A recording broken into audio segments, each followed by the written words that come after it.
At the time of me recording this, the first weekend of the Black Ops 6 beta has concluded, and we are on our way to the second weekend, which will be the open beta, which means basically everybody will be able to play the game, whereas for the first weekend, you either had to have Game Pass Ultimate or have pre-ordered either edition of the game. Now, don't worry, we will have some gameplay in this video, so you won't just be stuck looking at my ugly mug the entire time. We will have a bit of gameplay, so then you can also kind of get a feel for the game yourself. Before we get into the review, though, there's two things I want to mention. First, if I end up being a little stuttery or jumbly with my words, I apologize. For those that are new to the channel, I have ADHD, and some days it's worse than others, and today, unfortunately, it is a little worse, so I'm trying my best to kind of keep my thoughts together and keep my brain and my mouth as one. It can sound a little weird, but my brain and my mouth have a bit of a disconnect, where my mouth can work faster than my brain, or vice versa, and it just can kind of make it hard for me to kind of go on with my words sometimes, but I'm doing my best. Also, I feel like it's important for me to kind of lay out my history with the Call of Duty series. So I've been playing since Finest Hour on the PS2. I'm old, I know. And my favorite Call of Duty of all time is Black Ops 2. So, you know, again, I've been playing since Finest Hour, and my favorite is Black Ops 2, which, if that doesn't tell you anything, you know, I do lean more towards that classic style of Call of Duty. I'm not dissing the new Call of Duties by any means, because for those that don't know, I literally love every single Call of Duty. There's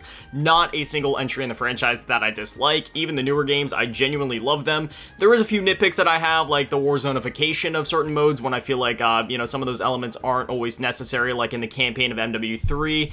I felt like there was, you know, the Warzone elements that were shoehorned in there weren't exactly necessary. Did it detract from the experience for me personally? No, but I do feel like they were unnecessary additions at the end of the day. And furthermore, I do kind of have some gripes with the modern Gunsmith and the way that you'll have 20 attachments that all do the exact same thing. But again, that's something that we're going to get into, which is actually a benefit or a pro for Black Ops 6. So, you know, that's good news at the very least. But anyway, I have not scripted this. I do have some notes that I've taken on just certain things that I want to cover in order, because again, with my ADHD brain, it goes crazy.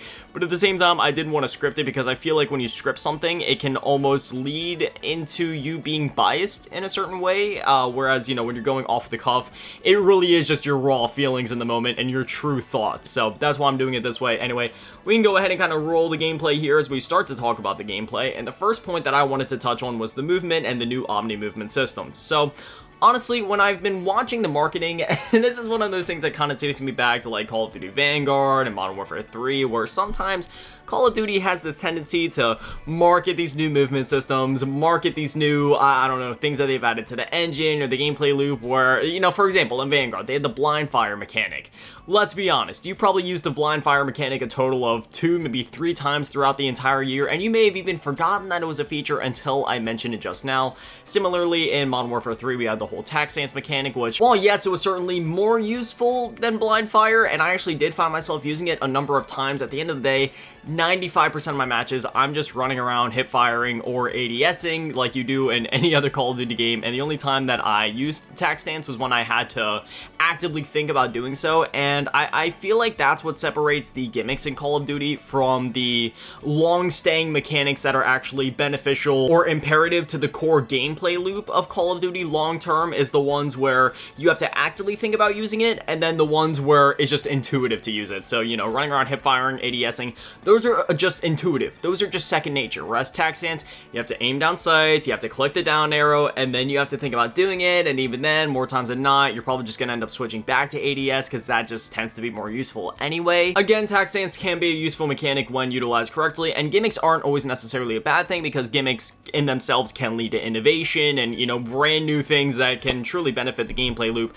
going forward in the franchise. But anyway, when it comes to the movement and the Omni movement, I just say that because at first, I thought that's what Black Ops 6's Omni movement was going to be. I was like, alright, you can sprint in any direction, you can dive in any direction, but let's be honest, how much is that actually going to change things up? I wasn't necessarily being pessimistic or overly negative about it, I was just being rather cautious, like, okay, is this Call of Duty just trying to market something? Like, we'll see what it's like when I actually get to get my hands on it, because that's always how I think everybody should go into everything. Don't just judge things based off of things that you've seen.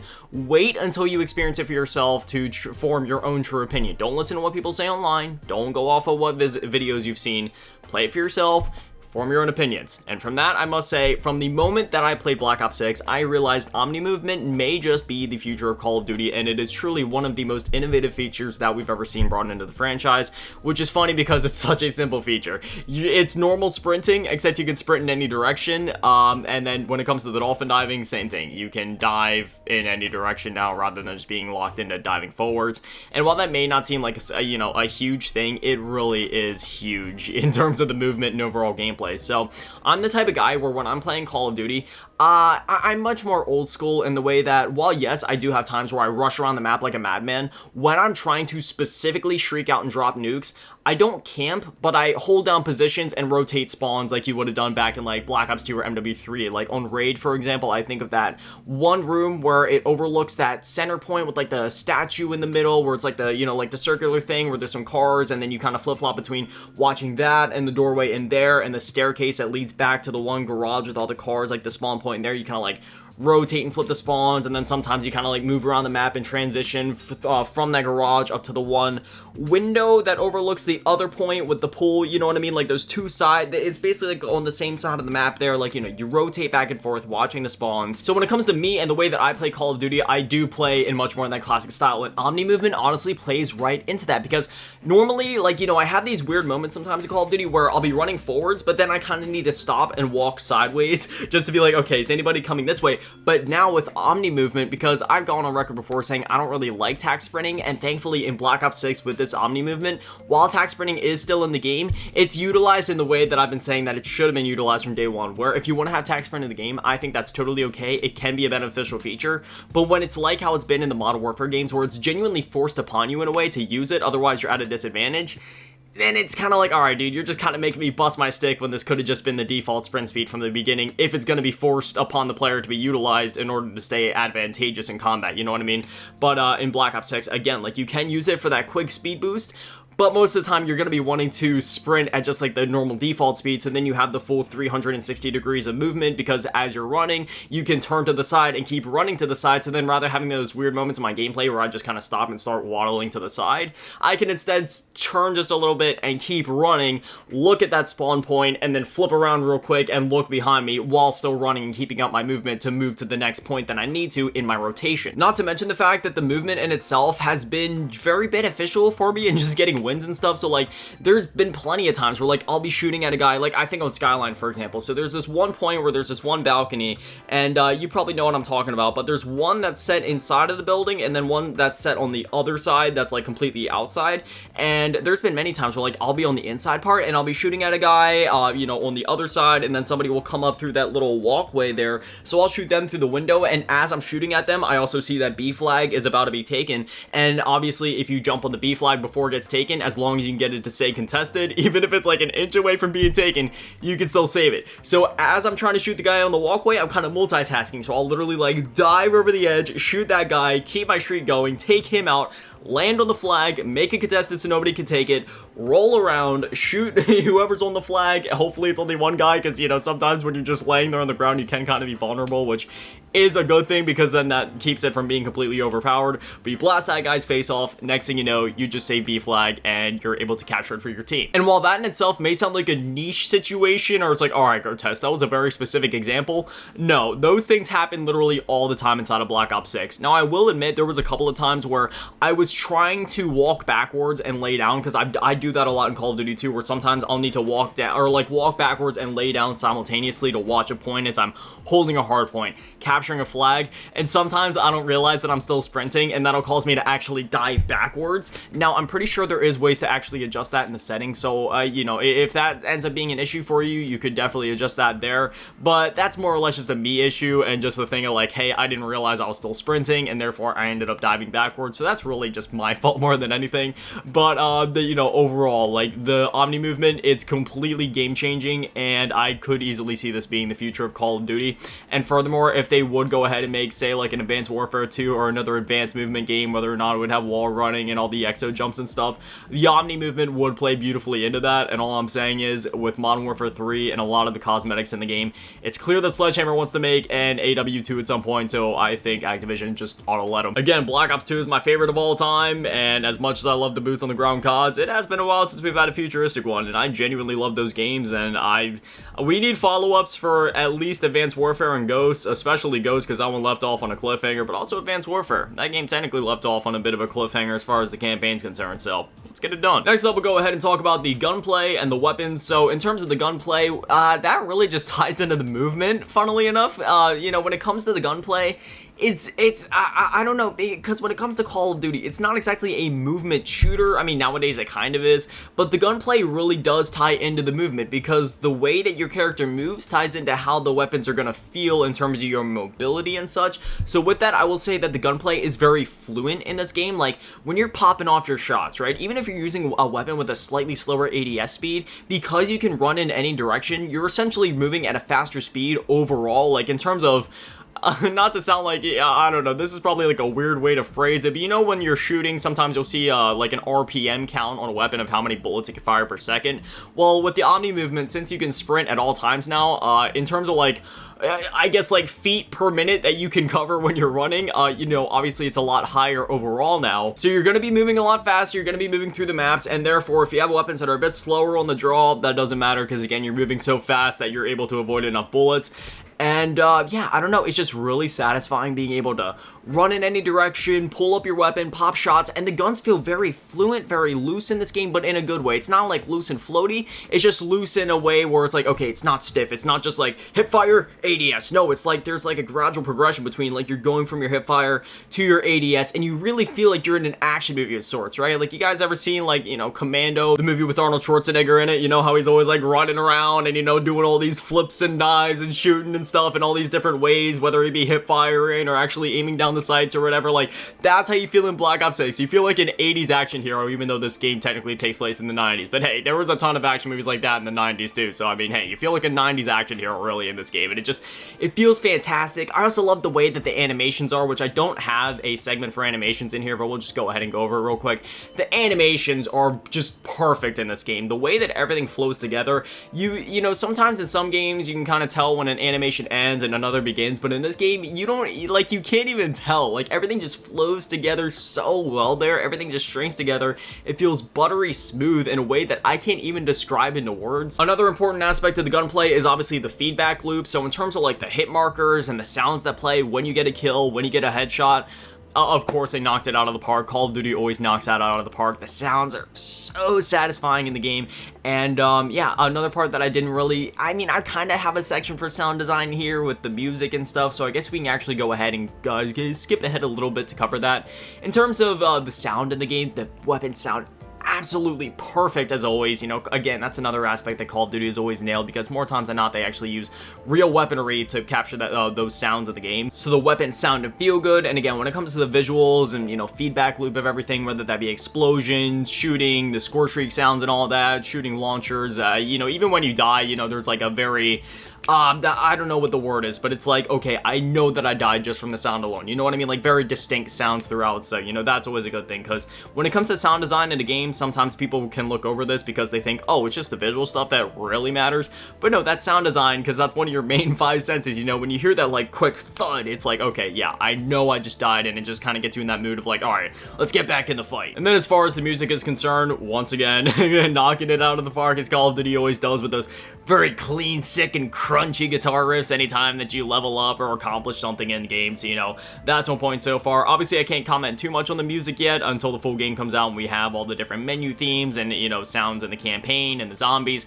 But I will say that the multiplayer main theme is one of my favorites in Call of Duty history so far. Like, the way that it slowly, you know, has that slow build up where it has the vocals coming in saying like, rain in the fire, and then, you know, like slowly builds up and it just gets real epic towards the end with the strings and the electronic sounds. It gives me vibes of Black Ops 2, but also Cold War, and also with the strings and stuff kind of take me back to like Black Ops 1. It's just, it's so good, man. I'm not kidding when I say I'll literally turn on the Black Ops 6 main menu and just sit there and just listen to it before getting into the game, because just seeing the operator walking, doing all the, you know, just looking all badass with the music playing in the background, it is so, so good. But next we'll go ahead and talk about the weapons. And since we mainly covered everything that I wanted to say about the weapons and the gunplay and how smooth and buttery everything feels, we'll just talk about overall balance. And with that, it's kind of hard to say because we don't have the full arsenal of weapons, but just, you know, talking about the weapons that are in the beta at the the moment. The Jackal PDW does feel a little overpowered, whereas something like that AMES 85 feels a little underpowered, if I'm going to be honest. You can mitigate that by using the Vault Edition blueprint, which has a headshot multiplier on it, but even then it still feels just a touch weak because that relies on you actually hitting like every bullet as a headshot, in which case it is going to be more powerful. But even then, you don't need the Vault Edition thing for it. Obviously, you can just unlock that barrel in the game. It's just, you know, you can unlock that barrel right off the rip by having that blueprint, and, you know, that's how I've mainly been using the weapons since I got the Vault Edition of the game. And, yeah, but outside of that, most of the weapons feel pretty well balanced. I also feel like the default pistol, I forget what it's called like the G something 45. I think it's the GK45, I think. The fire rate feels a little slow on it, maybe. It's a powerful pistol, but it's just something about it where I'd rather use the, I think it's called the P9mm or something like that. In Black Ops 1, it was called the Makarov. I'm forgetting what the actual name is in Black Ops 6 here. I'm sorry, it's just one of those things where I've been, like, bouncing between all the weapons, but I haven't actually, like, been retaining what the weapons are called. I've just been going match to match, just trying to shoot people in the face. I know what the weapon is when I see it. I'm just still trying to remember some of the names, and it doesn't help that they switch names. Like I said, it was called the Makarov in BO1, but in this game, I completely forget. It's something along the lines of, like, P9mm. Next up, we'll talk about the Scorestreaks. This is another situation where it's just the beta, so I can only go off of what we have so far.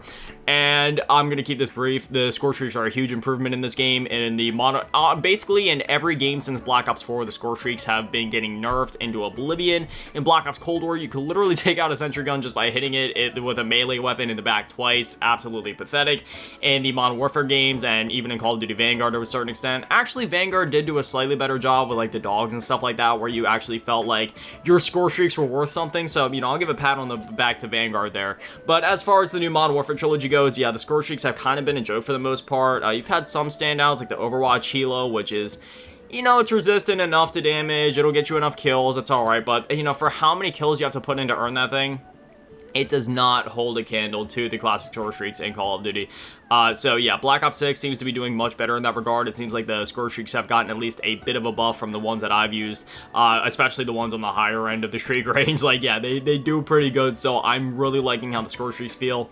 Again, I'm going to keep this brief just because we don't have all the Scorestreaks, so who knows, and they may tune things a bit more by the time the game comes out. I know the RCXDs are pretty powerful, or at least pretty popular right now, so who knows what could happen there, but overall, the Scorestreaks, they actually feel like they're worth going for again, which, you know, it's just sad because Scorestreaks and Killstreaks are always one of the main draws of Call of Duty. It's part of what really set it apart from the other from other first-person shooters on the market, but thankfully, they're starting to really lean into that again and be like, all right, you want more powerful Scorestreaks, you want ones that are going to last longer, get more kills, and take more hits from launchers before being taken down. We got you, so I'm really appreciating that, and hopefully they stick with that through this next weekend of the beta into the launch of the game. As far as the Gunsmith is concerned, once again, this is actually one that won't take us long to go through. The Modern Warfare games, as I said previously, the Gunsmith is cool, and at first I was really in love with it, with how many options it truly gave you, until you realize that, yeah, you know, most of the attachments in the game, there's basically going to be 20 attachments that all do the exact same thing and look almost identical, especially when it comes to, like, the grips, and, you know, when it comes to, like, the stocks and rear grips and stuff, yeah, most of those are unique, but when it comes to, like, the foregrips and some of the optics and stuff, it's like, alright, why do we need so many? Black Ops 6 has definitely streamlined this and made it a lot like Cold War. Cold War was my favorite iteration of Gunsmith so far because you didn't have any overlap with any of the grips. You had some that were better than others, and that was that. For the most part, they were all going to do something completely different, and even if there was a bit of overlap, one was clearly better than the other, and there was, like, a clear combatant to, I guess, mitigate any of the cons that a certain attachment may have. And Black Ops 6 is just like that, to where it's a nice blend of old and new, which is something I feel about Black Ops 6 as a whole, which we can get into later, is that I feel like this game is a beautiful blend of old and new Call of Duty, where you have new systems like this new movement with a slightly more modernized Gunsmith and created class system, but you also have older features like more powerful score streaks and just, I don't know, something about the gameplay in general, like the minute-to-minute gunplay, the way the spawns work, the way you're rotating around the maps. It feels a bit older in that sense, but obviously while still having, like, the newer movement and a lot of those newer features. So yeah, again, with the Gunsmith, there's basically, from what I saw, literally no overlap with any of the attachments, very similar to Cold War. In fact, again, this is just the beta, so we don't have the full list of attachments yet, but I would say that this is even more streamlined and much more akin to the classic Call of Duty create a class system like we would have had back in the day. And yeah, out of the Warzone era, it's definitely the most streamlined, and I do really appreciate that, and I hope that they stick with that philosophy. When you put on an attachment, it's not going to be like, oh yeah, I can kind of tell a difference. It's like, no, you put it on and you feel the difference immediately, and that's how it should be. You know, you put on a quick draw, your aim should be snappy. You put on a stock, you should be moving much faster while you ADS, you know what I mean? Like, it's like the old school systems, just like that in the new game. Really love that. Next up, we got perks. There's really not too much to say here. I just at least wanted to go through and cover all our bases. So even if there is some of these where I'm like, hey, there's not much to say, I at least wanted to address it just so there's no stones left unturned. None of the perks seem to be overly overpowered so far. However, one thing I do like is the new specialist system. So then you basically have the option of, hey, do I want to run 3 different colored perks that all give me a huge boost advantageously?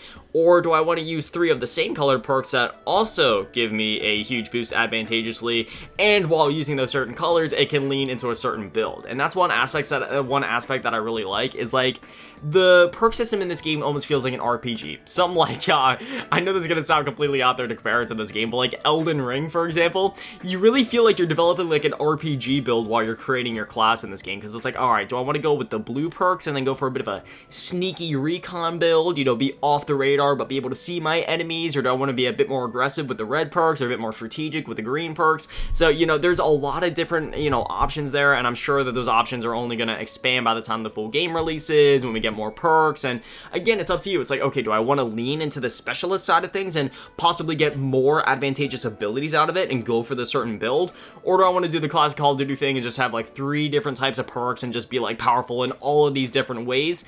And really, it's completely up to you, and there's no wrong way to do it, and each way is equally viable, with certain combinations being better than others in other ways. So really, it just comes down to the player, and I love that. Nobody's put at a disadvantage by choosing to play one way or the other, whether or not you decide to interact or use this new system. Doesn't matter, you'll be able to perform just as well, and I love that. Again, like I was saying before, sometimes it's those small quote-unquote gimmicks or innovations that lead to long-staying features in the franchise moving forward. So I love when they take risks like this and try something new, and again, it's something so simple, but it makes sense. So yeah, again, really glad that they added that. Next up, we got the create a class, and again, another section we don't really need to linger on for too long. It's literally the exact same as any of the recent Call of Duty's Cold War, the Modern Warfare games. You have your 2 weapons, you have some wild cards if you want to use like Overkill, for example. You got your perks, your lethal, your tactical, stuff like that. Like, you know, if you've played any Call of Duty in the last couple of recent years, it's going to be the exact same as you've seen in Warzone or in the mainline games of the multiplayers and such. So there's not much different there outside of the new perk system that I mentioned, as well as the new streamlined Gunsmith. But as far as actually constructing the classes go, it's basically the same there. You know, no pick 10s or anything like that, which, you know, it would be pretty cool to see a Call of Duty bring back the, you know, the pick 10 or the pick 13 system, even like Advanced Warfare did, since weapons do have more attachments nowadays. I feel like you probably would need to compensate that with a pick 13 or pick 15 system of some kind. But I don't know, I always kind of liked picking and choosing what was going into the classes. Kept everything from being, I guess, too overpowered and kind of keeping a check on things, but at the same time, I don't know, there is something about modern Call of Duty where you're able to be super overpowered with all these attachments and perks that I really do love, where it's just like, alright, I'm just an absolute unstoppable killing machine on the battlefield with all my perks and weapons. So, you know, maybe there's something to be said there. So, I don't know. I mean, I could really have it either way and I wouldn't complain. I'm just happy to be playing Call of Duty at the end of the day, alright? You guys know me. And then after that, we have the progression, and again, the game isn't out yet, so it's hard to say because we don't have the final prestiging system, so this might be one that we brush over for now and just kind of come back to. But as far as progression goes, you know, the weapon leveling, it feels the weapon leveling itself feels fine. The XP in terms of the ranks feels fine, but I don't know. The weapon ranks did feel a little slow because I believe they actually had double XP on during the first beta weekend. Not sure if they're going to have it on during the second weekend, but I don't know. The weapon XP, now that I'm thinking of it, did feel a little slow, so maybe they could speed that up a little bit, but otherwise, everything felt pretty good. It also seems like the weapons are going to have a substantial amount of levels in the game, so we'll see how that pans out as well, and if my opinions end up changing on the weapons and customization overall, but so far so good. Isn't anything crazy like 70 weapon levels like we had in Vanguard, which To be honest, 70 weapon levels wasn't that bad because you didn't need that much XP to reach it, honestly, but it was still just like 70 weapon levels, dog. But anyway, next up, now we got operators, dialogue, voiceovers, just basic stuff like that. What are my opinions on that?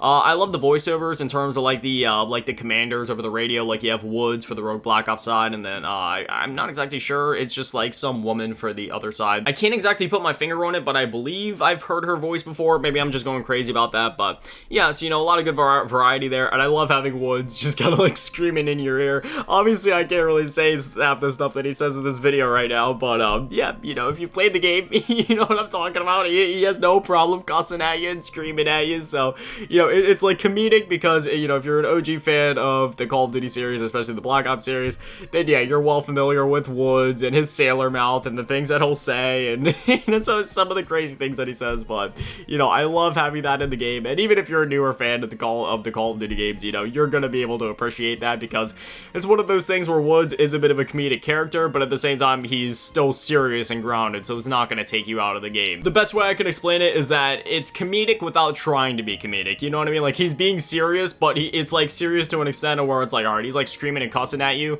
so maybe it's just a defense mechanism in my brain where like, hey, you know, maybe it's some sort of like lingering trauma from my past, or when I'm getting screamed and cussed at, I can't help but laugh. And then as far as the operators and the dialogue goes, we only have like 12 operators in the game, I want to say right now, 8 that are unlocked by default, 12 in total if you pre-ordered the Vault Edition, and then, you know, they all look really cool, especially the Vault Edition skins. They look great, and you have like Brutus and Klaus on the Crimson One side, which is really cool, super nostalgic there, seeing, you know, especially with Brutus being able to run around. Klaus isn't as nostalgic because, you know, he only just came around in 2021, so that's only 3 years old, but still, Klaus is one of those like instant classic, automatic fan favorite characters ever since he was introduced in Black Ops Cold War, Mauer de Toten. Yeah, you know, Klaus is just, he's an awesome character. And then on the Rogue Black Ops side, we have skins for Adler and Park as well, and yeah, you know, they look great. And as far as the dialogue goes, you know, they don't talk too much, and they also don't talk too little. They talk just enough to, you know, remind you who you're playing as, and anytime that there's something important going on, like, hey, I'm reloading, or, you know, like, I don't know, they shot me, or sniper over there, or whatever, especially like when you ping somebody, then, you know, they'll say a dialogue line,